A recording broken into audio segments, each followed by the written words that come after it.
Hello, geometry students. We are doing our next section of chapter 10. Chapter 10 is all on circles. We've done section 10.1 on lines and segments that intersect circles. Today we're going to talk about finding arc measures. So again, you just need to have a paper and a pencil or pen and write down these notes, and we'll go over them. We'll go over more examples than the ones that we do here when we go over homework.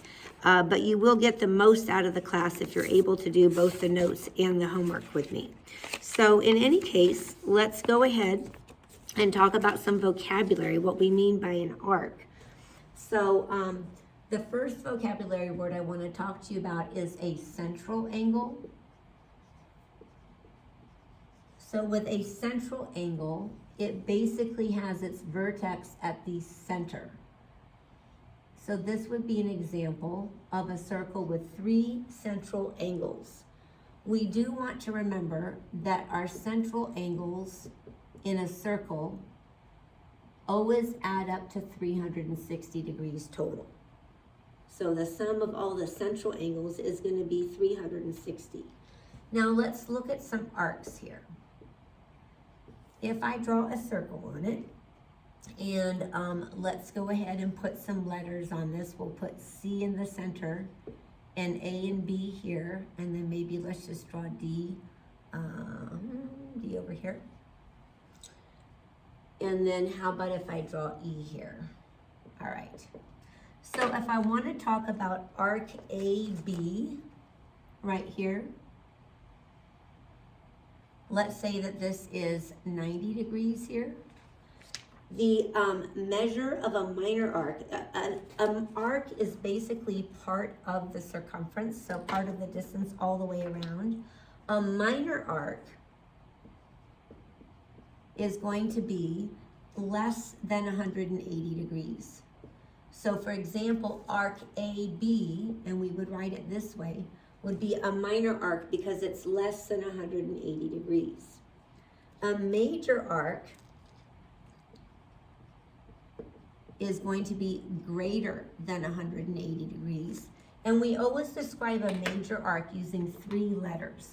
So for example, we might say arc DAB. And let's say that from here to here is, why don't we say 170 degrees. So if we look at a major arc, because arc DAB is more than 180, we would use three letters like this. And if we wanted to, we could add up the 170 plus the 90 and get that it would be 260 degrees. And then a semicircle is equal to 180 degrees. So we also use three letters when talking about a semicircle. So we might say, for example, arc EBA, or we could have said EDA. Either way is fine. But I'm going to write it as arc EBA. We use three letters for that as well, and it's always exactly equal to, its measure is equal to 180 degrees. Now, we have a couple theorems for this section as well. Theorem 10.3 tells us that two circles are congruent if and only if they have the same length radius. So let's say I've got two circles, circle A and circle B. We can say that circle A is congruent to circle B if and only if, let's just call these segments, AC is equal to BD. So we can read that statement both directions. From left to right would be that circle A is congruent to circle B if AC is equal to BD. But we can also go this direction. If the length of AC is equal to the length of BD, then we know the circles are congruent. And then we also have one more theorem, I believe, here. That would be theorem 10.4. Theorem 10.4 tells us that if we have two minor arcs, so two minor arcs are congruent if their central angles are congruent. So let's say that I have two angles here. We know they're congruent because they're vertical angles. Well, then the arcs that they intercept are also going to be congruent. So let's say that we called this arc CB and we called this arc DE. Arc CB would be congruent to DE because the central angles, the corresponding central angles were congruent. So what we've done so far is basically go over some of the vocabulary and the theorems that go for this section. Now what we're going to do is just a few examples of using that vocabulary and using those theorems. So for example, let's go ahead and do example 1 here. Find x. We're going to draw a circle.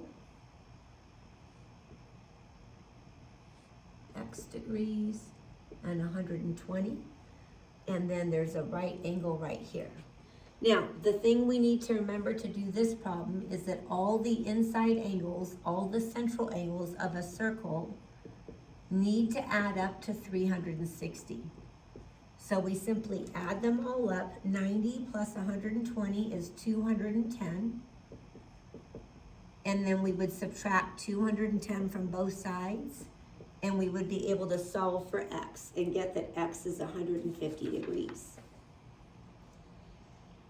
Okay, now let's go ahead and look at another example. Example number 2.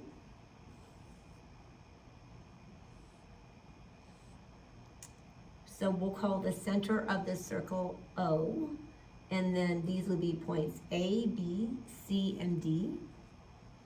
And then we're going to identify each arc and find its measure. So what is the measure of BA? And let me go ahead and put some more information in there. There we go. So the measure of BA would be 44 degrees, and we would call that a minor arc because it's less than 180. If I wanted to know the measure of arc ACB, I would be going from A to C to B. On that one, I would take 360 minus 44 and get that that was 316 degrees. This would be a major arc because it's more than 180. And then if I asked you to find the measure of BCD, let's look at that one. From B to C to D is going to be half of a circle. We call that a semicircle, and that would be 180 degrees. Okay, so that's just our first 2 examples.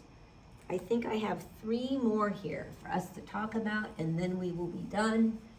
You guys have been super patient. Let's do example number 3.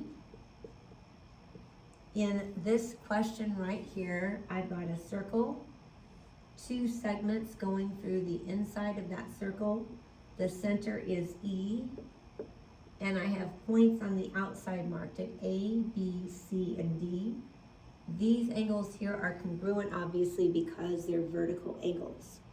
So the question is the arc from A to C, and let me highlight that for you, is the arc from A to C congruent to the arc from B to D? Explain why or why not. So what is your thought? Is the arc from A to C congruent to the arc from B to C, or B to D? So the first thing we need to notice is that AEC is going to be congruent to BED because those are vertical angles. And then we can indeed say that arc AC is congruent to arc BD because of theorem 10.3 that tells us that anytime, actually that would be theorem 10.4, that two minor arcs are congruent if their central angles are congruent. So we would say since their central angles are congruent. Okay, two more examples. Example number 4, we're going to draw a circle within a circle. And then I'm going to label these points D, E, and then F and G. Is the arc from G to D congruent to the arc from F to E? So let's look at G to D, and then F to E, right here. So this is an interesting question because these arcs have the same measure. So GD and FE have the same measure because they do share a central angle, but they are not congruent. But they are not congruent. What that means is they're not exactly the same size. If we were to take a piece of red string and put it on the circle there and a piece of teal colored string and put it on the circle there, they would not be the same length. So they have the same measures, but they're not congruent. Okay, so then let's go ahead and look at example number 5. And we're going to look at 2 separate circles here. And this one has a radius of 6 and a central angle of 80 degrees. And this one has a central angle of 80 degrees and a diameter of 13. The trick on this one is noticing that the second circle has a diameter and the first one has a radius. A radius is always half of a diameter. So this radius would be 6.5. So the question is the arc from P to Q, and I forgot to put the P and the Q there, so let me do that.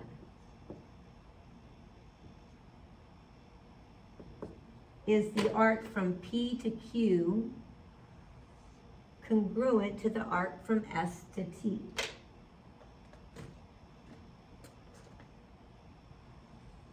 And again, we would say no. They have the same central angle,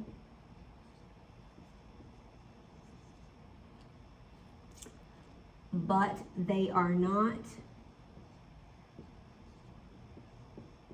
part of congruent circles. They would need to have the same size radius to be part of congruent circles. Okay, I think that we're good. I will look forward to seeing you in class. Thanks, guys. Bye.